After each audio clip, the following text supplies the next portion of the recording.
నమ్మకర్లా. Counting అనేది కొన్ని గంటల ప్రక్రియ. మేము అనవసరమైన భయాలు చేయదలుచుకోలే. మేము భయపడుతున్నామని మేమని చెప్పలేదు. ఎందుకంటే అపోజిషన్లో ఉన్నప్పుడే డీల్ చేశాం. ఇప్పుడు ప్రాబ్లం ఏమొస్తుందంటే పేరుకు అధికారంలో ఉన్న పార్టీ లాగా ఉంటుంది. అధికారులేమో ఎన్నికల కమిషన్వి. ప్రతి దాన్ని ఏదన్నా నువ్వే అధికారంలో ఉన్నావు కదా అనడానికి, జనమన్నా అనుకోవడానికి ఒక అవకాశం ఉంటుంది. కానీ ఇక్కడ పరిస్థితి చూస్తే మాత్రం అట్లా లేదు. అపోజిషన్లో ఉన్న దానికంటే కూడా ఇంకా అన్యాయంగా తయారైంది. కేవలం వ్యవస్థలను మేనేజ్ చేయగలిగిన లక్షణం,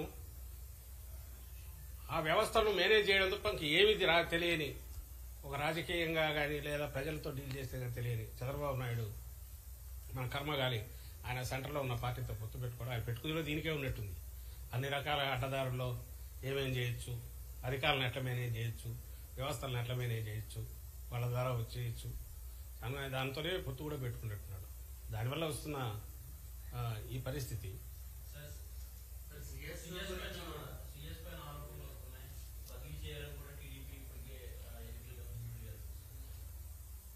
దాని తరఫున ఇప్పుడున్న పరిస్థితుల్లో అంటే ఆయన చీఫ్ సెక్రటరీ గారు ఇప్పుడు ప్రభుత్వాన్ని ఆయనే లీడ్ చేస్తుంటారు. ఎందుకంటే ఎన్నికల కమిషన్ గైడ్ లైన్స్ ప్రకారం ఆయన ఉంటారు, వ్యవహారాలు నడుస్తుంటాయి. కానీ ఒక విషయం అయితే చెప్పదలుచుకున్నా, మీరు గమనిస్తే చీఫ్ సెక్రటరీ గారి మీద ఆయన్ను తప్పించాలనే టార్గెట్తో 1-2 నెలల నుంచి ముందు ఎన్నికల కమిషన్ ఆయన కుమ్మక్కని రాశారు.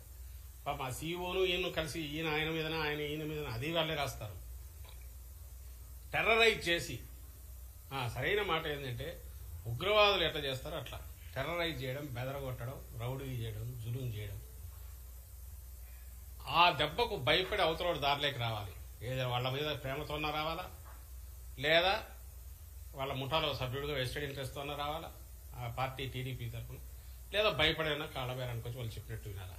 ఈ మూడు అది రాజకీయ పార్టీ లక్షణం కాదు.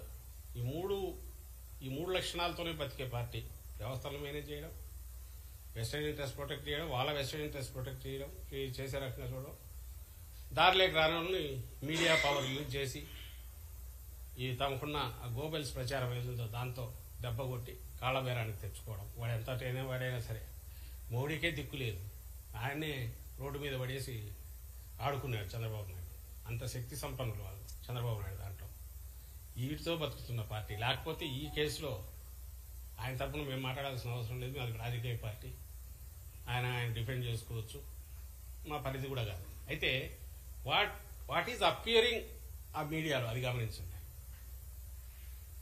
చీఫ్ సెక్రటరీ 800 ఎకరాలు 600 ఎకరాలు 100 ల్యాండ్ గ్రాబింగ్ అని చెప్పి ఈరోజు పేపర్లలో వస్తుంది. ఈనాడులోనూ జ్యోతి రామోజీరావు రాస్తారు, రాధాకృష్ణ రాస్తారు. దాన్ని మరుసటి రోజు ఇంకోటి కూడా వైజాగ్లో ఒక ప్రెస్ కాన్ఫరెన్స్ పెడతాడు. ఆ సాయంత్రం 11 మళ్ళీ టీడీపీ వాళ్ళు ఎలక్షన్ కమిషన్కు మిగిలిన వాటికి పిటిషన్లు పెడతారు. ఐ థింక్ కోర్టులో కూడా వేసింటారేమో, కోర్టులో కూడా ఒకటి వేస్తారు. అంటే 14 వేస్తే రీడర్ కానీ వ్యూవర్ కానీ చూస్తుంటే ఒకేసారి అన్ని వైపుల నుంచి కమ్ముకొని అటాక్ చూశాక ఏమో నిజం ఉండకపోతుందా అని అనుకుంటారు.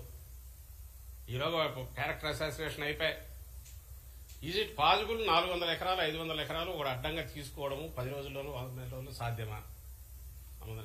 ల్యాండ్ టైటిలింగ్ యాక్ట్ పేరు మీద ముఖ్యమంత్రి మీ లక్షల ఎకరాలే స్వాధీనం చేసుకుంటాడన్న అలాంటి వాళ్లకు ఇది ఒక పెద్ద లెక్కలే కదా. వాళ్ళు ఆరోపణలు అట్లాంటివి చేయొచ్చు, వైల్డ్ ఆరోపణలు.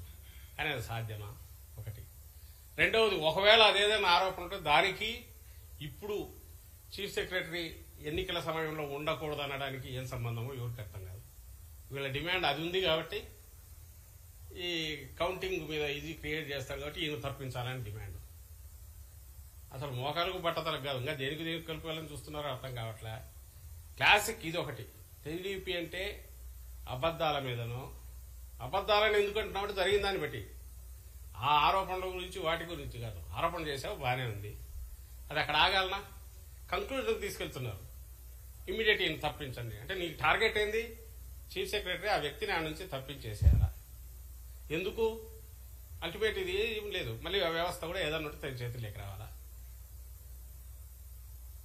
ఎన్నికల కమిషన్ నిష్పక్షపాతంగా ఉండి అది పనిచేస్తున్నట్టు ఇక్కడ ఎవరున్నా కూడా చేయడానికి లిమిటెడ్ రోల్ కౌంటింగ్ వరకు ఏమీ లేనప్పుడు, నీకు ఏ పని లేనట్టు ఆఖరికి ఇప్పుడు దాని మీద కూడా పోయి అర్జెంటుగా ఒక వైల్డ్ ఆరోపణలు తీసుకొచ్చి వేసేసి ఆరోపణలతో ఆగకుండా కంక్లూజన్కి వచ్చి ఇమీడియట్ తప్పించండి అని కూడా చేసి ఇంకా అక్కడికి పోయి ఇన్ఫ్లుయెన్స్ కూడా చేసే ప్రయత్నం చేస్తారు. నేను దీన్ని ఎందుకు చెప్తున్నానంటే వీళ్ళ క్యారెక్టర్ ఎట్లాంటిది, ఎంత క్రూరమైన దుర్మార్గమైన నీచమైన ఎక్కడికైనా ఏ లెవెల్ కన్నా పోతారు.